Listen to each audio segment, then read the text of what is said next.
Algorithm की। सबसे पहली है लीनियर रिग्रेशन। लीनियर रिग्रेशन आपका फ्यूचर प्रिडिक्ट करती है।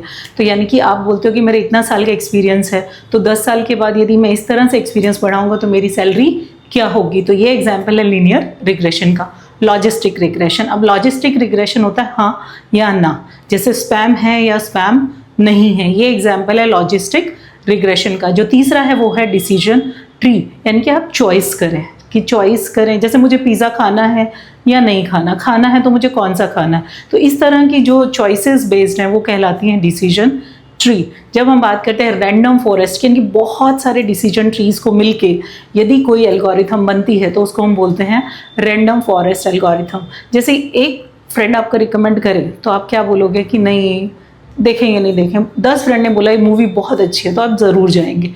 तो ये एक एग्जाम्पल है आपके रैंडम फॉरेस्ट का। फिर हम एसवीएम की बात करते हैं, सपोर्ट वेक्टर मशीन, जो कि ग्रुप्स में डिवाइड करती है और एकदम क्लियर मार्क के साथ एक लाइन के साथ डिफ्रेंशिएट करती है ग्रुप्स को। जैसे कैट इमेजेस और dog images, cat versus dog, तो वो डिमार्क करती है कि ये कैट हैं और ये डॉग्स हैं। फिर है हमारा KNN, that is nearest neighbour.